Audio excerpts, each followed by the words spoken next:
Hello and welcome to Eyewitness Report on Channels Television. I am Yomi Otaigbe. This edition of the program examines the incidents of bomb explosions that rocked two communities in Taraba State. And in Lagos State, an eyewitness video takes us to Lagasa community in Ibejuleki, where factions disagree over allegations of illegal dredging and harassment by a mining company. These and more shortly. We begin from Lagos, where the peace enjoyed by residents of Lagasa community in Ibejuleki local council development area of the state was truncated when factions of the community's leadership locked horns over sand mining activities. The two parties are divided over the community's consent obtained by three companies operating in the area. Lagasa is one of the communities under Oribanwa geographical unit within the council area of Ibejuleki in Lagos State. The people here engage in petty trading, fishing and sand mining.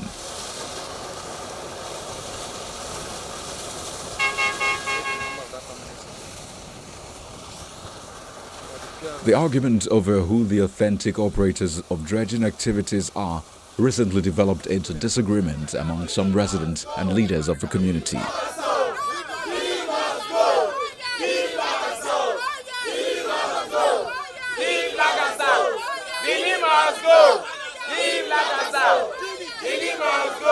Bearing placards with various inscriptions, some aggrieved members of Lagasa community chant as they protest against Dili Motors Limited, one of the mining companies.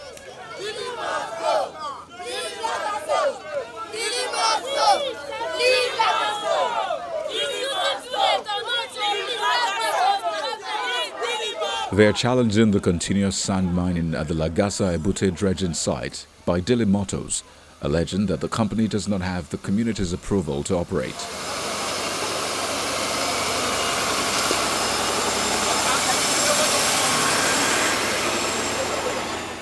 The solution, the community are now telling me they don't need him any longer. Since he has been dredging here, has he impacted positively on the community? What has he done for the people of the community? No, nothing. He did nothing than bringing police, threatening, using a gun and cutlasses to chase those people on the water. The group also accuses Dili Motors of obtaining a falsified mining license from the Federal Ministry of Mines and Steel Development with a forged consent letter for the purpose of the application for a cadastral license. If he forged this consent, I have the document. He had one, but it was forged. But they showed it to us on that day at the meeting at the federal government Minister of Mining. It's a forged consent. This is it. Please, can you please follow it? Nobody bears this name in our community here. We have the High Chief of Bejuland, Chief of Bejuland. We have Olori Elbis in the community.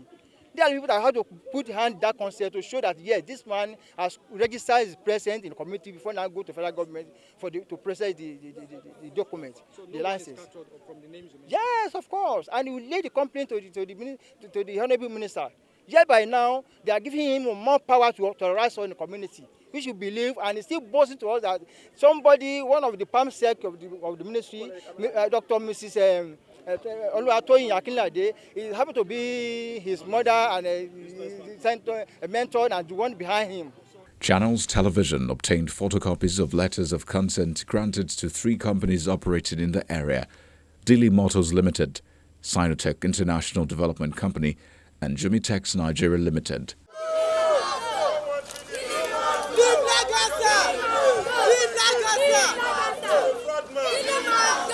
The protesters want Dili Motors to vacate their community.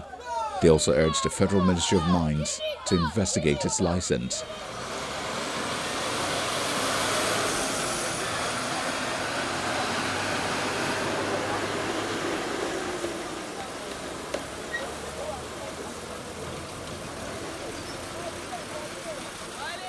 Reacting to these allegations, the chairman of Delhi Motors says the Federal Ministry of Mines and Steel Development did due diligence in giving his company the mineral title. The mineral title that was given to me by the Federal Ministry of Mines and Steel. So in a particular area, when they give you a title, it's for one person. What basically happened is that Sinotech and Jumitex, they encroached into my title, and they've been working and extracting sand from my title. So what I did is just contact Mines and Steel. They came down here to do demarcation boundaries, and they found out, in all honesty, that yes, Sinotech and Jumitex were dredging inside my title. So a stop work order was given to them, and they were told to evacuate and leave. And even when I tried to see if I can accommodate them in the beginning, they came and started reducing their prices by 6,000 naira per truck. So basically, their sole aim was to just come and take my customers. Now, if they never would have reduced their prices by 6,000 naira per truck, I could have seen if I could accommodate. But when they're making it almost impossible for you to accommodate them, I just said, you know what is my title? Let them just go work where their title has been domiciled. Because I invested so much money in Lagasa, on the road, clearing the bushes, to make it attractive for all the other parties to start coming here. So when I looked at the whole scenario, I said it's not even worth it. That let them just go do their business on that title, and let me just do my own business on my title. Mr. Okudili shows us documents to authenticate his claim that the land he operates on was bought by him and that the consent given to him to operate on the site was signed by the head of a community. And if you see the documentation I sent, the consent of Sinotech and Jumitex, it says Awoyaya/Dongo, signed by the Bale of Awoyaya. My consent says Lagasa, signed by the Bale of Lagasa. So the simple question is, as Mines and Steel said, if Sinotech and Jumitex consent says Awoyaya Dongo / signed by the Bale of Awoyaya, then what are they doing infringing in Delhi Motors' title, signed by the Bale of Lagasa, in which his consent simply says Lagasa? The search for the truth takes us to the palace of the Bale, that is the traditional head of Lagasa. Though old and fragile, Chief Lamidi Ajoro gathers the strength to explain his side of the story. He says the consent for Delhi Motors to conduct quarrying and dredging activities was signed by him. Delhi, local Delhi, first one. Ó ṣàrìmẹ́ ìtìlú òun fẹ́ fàyẹ̀pẹ̀ àjẹ̀ní kò burú ó agree ó sanwó sílùú orílẹ̀ òun kẹlẹ́ bàbá ẹ̀ ló ní ilẹ̀ tó wà lórí ẹ̀ tó ti ń fàyẹ̀pẹ̀ yẹn bàbá ẹ̀ ló ní ó bọ́ ní ìtí bàbá ẹ̀ kú ló bọ́ síbẹ̀ ló ń fàyẹ̀pẹ̀ lọ ó dẹ̀ ń tà àwọn eléyìí mi mọ̀ wọ́n rí rárá. àwọn Sinotech mi ò mọ̀ wọ́n ò dẹ̀ yọjú sí mi kó tó bẹ̀rẹ̀ ṣe lébùté yẹn ẹnìkan wà lébùté yẹn ló ń dàrẹ́ tí wọ́n ń pè yẹn ní olóyè ìbẹ̀jù ni kì í ṣe olóyè Lagasa olóyè ìbẹ̀jù ni òun ló ń dà ìfáàfin wọn ní èbúté ó lọ kó àwọn ọmọ ìlú jọ wọ́n gba He provides us with documents including the dredging agreement made between his community and Delhi Motors Limited, the survey plan for the land purchased by Delhi Motors, as well as a deed of assignment that has the signatories of leaders of the community. Delhi Motors is also accused of harassing and terrorizing the Lagasa community with armed men. An eyewitness video from one of the aggrieved members of the community shows a situation where some locals at the mining site rain abusive words on a group of people dressed in security outfits. Calm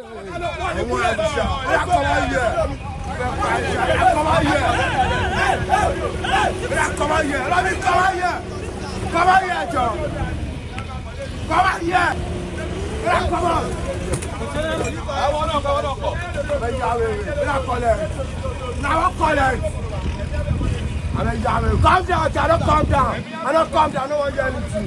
Delhi was carry a lot of talk with gun Anybody wey want to shout, he will take police to arrest the person. We try to settle this issue amicably, that it should liaise with other companies, other dredgers in the community, so that there won't be any grievances or any problem in the community. We don't have rest of mind. This community has been a very peaceful community.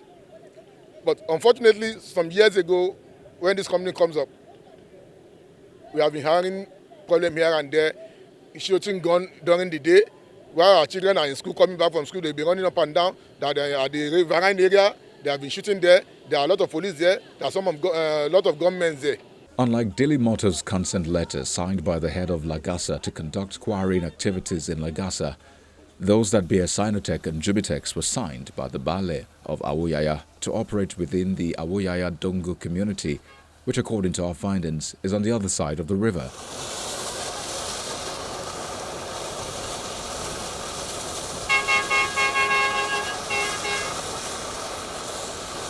In the wake of these developments, a meeting involving the warring stakeholders and a federal mines officer was held on Monday, April the 25th at the Lagos Annex Office of the Federal Ministry of Mines and Steel Development. The meeting was to enable the ministry make an informed decision on the matter. Channels Television obtained a letter that captures the position of the ministry and signed by the federal mines officer, Sunday Okoya. It says the area in which Daily Motors Limited is having borrow pit and stockpiling point are within its title area and shall therefore continue work on the site in Lagasa. The ministry also advised other companies, Sinotech and Jumitex, to relocate their operations to their title areas.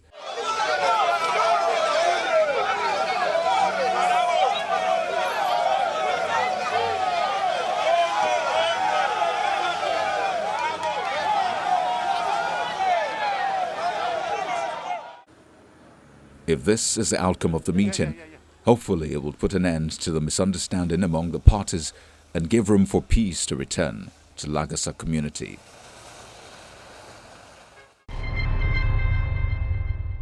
Let me remind you that the program enables you to participate by telling stories that affect your community. With your mobile devices, you can capture activities around you and upload them on our Eyewitness portal on the Channels TV app. As soon as we get them, we begin the process of following up to report news that may compel relevant authorities to attend to your community needs. Now, let's see some of the pictures and videos we received in the past week. We begin this segment of the program with pictures of cars damaged by uprooted trees in the aftermath of a rainfall. The location is Muri-Okwonla, Victoria Island, Lagos State. Pine trees broke through the fence of a compound in which they were planted and fell on cars parked on the other side of the fence. According to eyewitnesses, there were no casualties. The next set of images is from Imo State. Unaccounted number of people are burnt beyond recognition as fire engulfed an illegal crude oil refinery site at Abaize Forest in Uhaji Egbema local government area of Imo State.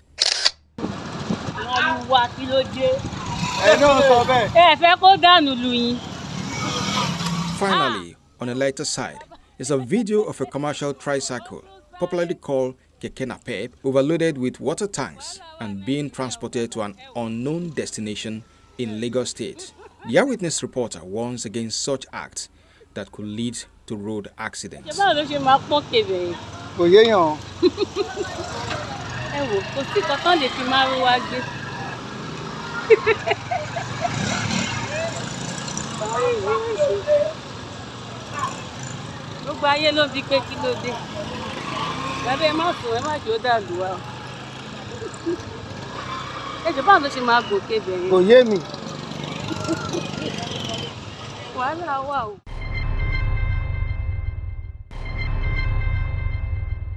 Welcome back. Last week, residents of Taraba State woke up to incidents of bomb explosions in 2 communities in a space of 3 days. The death toll still stands at 5 as at the time of this report, with several people injured. The sad occurrences still leave many in fear. This is Kasura Mashaya in Angwan Kasha village, located in Iwari community under Adokola local government area of Taraba state, where a suicide bomber detonated an explosive in the evening of Tuesday, April 19th.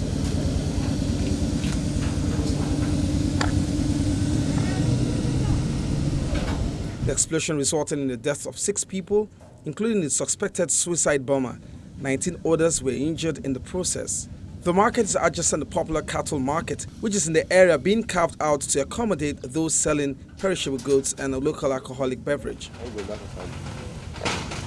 The anti-bomb squad of the Nigerian police force arrives at the scene, cordon it to search for any hidden explosives.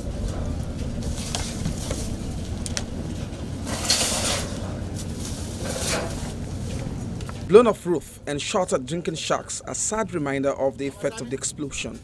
Blood-stained clothes and other personal items of victims are littered on the ground.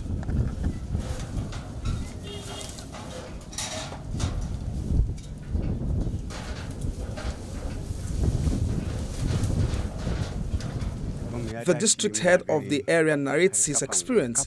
He had managed to escape from the explosion. We were at the market on Tuesday and a bomb exploded. Someone's leg flew like a polythene bag in the air and fell somewhere very far. We battled with the little resources we have to take the victims to hospitals around. 2 people came with explosives.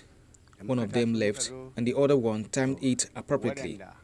Few seconds after he left, it exploded. The angry residents pursued, caught and killed him in reprisal. We contributed 80,000 naira to food their hospital bills without waiting for government intervention, which might take more time than expected. To be candid, we have a lot of visitors here with strange identities and without addresses.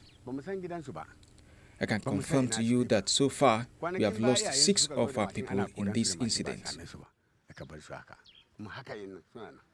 He shows us his motorcycle set ablaze by bandits who trailed him back home in the late hours of Tuesday and gained entrance into his home through the fence. From what we saw, they were walking around with petrol and sprinkled some on my friend's house. Luckily, it was put out. In the aftermath of the explosion, the community's primary health care center took in about 16 injured persons. At the time of this report, most of them were still receiving treatment. One of them is the owner of one of the affected bars. I heard a loud sound like thunder at a close range. Thereafter, I found myself on the floor without knowing that I have injuries all over me. I saw some of my customers without their body parts. We were in the clinic when we heard a sound. We were even thinking that it was a tire outburst, but very unfortunately later, much people were rushed in the clinic, of which, in fact, there were many. I quickly called my director and informed him what was going on. He said I should carry on immediately intervention. So, in fact, we were able to attend to those that have mild injury. Those with severe ones, we referred them to FMC and other higher health facilities. Those that were attended, they are 16 in number. Those that were referred, I think, in fact, I can't count because as there were many, just those ones we can't say would refer. So thank God they were able to be referred, and I heard that they're also recovering at FMC Janingo. Authorities say 5 were taken to Mayeti Allah Clinic and those with critical conditions referred to the Federal Medical Center in Jalingo, the state capital. These minor ones we handle, but the ones that is above our strength, we refer them. 5 people were brought, and 2 of them has minor injury, and they were discharged. But 3, their condition is severe, especially the male one. The eyes are bad, so we're thinking of referring them. The local government chairman and the lawmaker representing the constituency at the State House of Assembly addressed journalists after assessing damages. This is an act of terrorism, which I can say, and this should be stopped. I will collaborate with the member representing this constituency, to come up with a motion of urgent public importance and to ask the government to do the needful to the victims of this bomb blast. The public should be watchful. This is not the work of the security agencies alone. All of us should help them in doing their work. And we are the people who are supposed to do it, because they cannot do it. They cannot be everywhere. The security agent cannot be everywhere. We should report any suspected movement. It's not a fault. Don't be afraid. Nobody is going to charge you for that. When I call him, at that time, he take necessary action on these people. He called us for emergency meeting and discuss. He is honored to come and see them in the night. But I'm assure you that we are trying our best. His Excellency Atedare Dusin Isaku is trying his best to see that their treatment are going normal.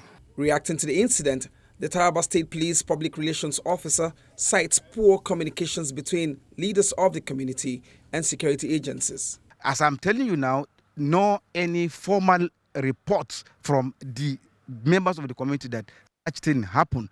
What we used to experience is getting information just like a hearsay that something happened, but formally to come and register the complaint at the police station where the police can be prompted, take a kind of proactive measures, and then go and nip all this in on boot, we cannot get. And all this that is happening today, I want to make it clear to you people that is a deficit of information from the members of public where this will took advantage and then operate. If we can have synergy, if we can work together with sharing intelligence within the police and the members of the community, that would have been easier. We would have done about 70% of the policing of the society. But you find out things happen, then you find report coming later. Before, it's supposed to be reported before. What we call early warning. You've cited an early warning, you report to the police. Now it gives the police time to prepare and then nip it on boot. So unfortunately, people decided these days to go on social media whenever things happen. You see on social media, rather report to the police formally so the police can institute and then make our own advances, then a proactive measures will be taken. The police PRO also denies allegation that the suspected suicide bomber has been buried amidst investigation. He says bodies recovered at the scene of the incident are subject to post-mortem. The corpse from the DPO were taken also together with the other corpses that were found there for post-mortem. It cannot just be buried because it's highly suspicious person that was killed there. So you cannot just bury such person. Even those that are killed, those relations came up, those corpses were taken to hospital for post-mortem to be confirmed by a doctor. The DPO there is not a professional, he's not a doctor, he cannot ascertain that. So what I'm saying is that DPO could not give any express order for that corpse to be buried, neither should he say this corpse will be released to anybody. I make it clear, I said that corpse could not be identified. So automatically it's a suspected person. So there is work need to be done on him. So the people cannot give an express order for the corpse to be buried, and which he couldn't, and he could not do that. In a space of 3 days, another explosion rocks a drinking bar located in Jalingo, the state capital.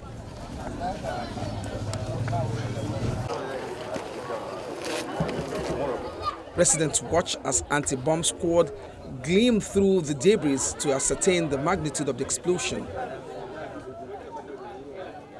People were seated there, and then from the news we got, they said they saw two people on a bike that dropped something in the back, but they were unable to ask them what they dropped.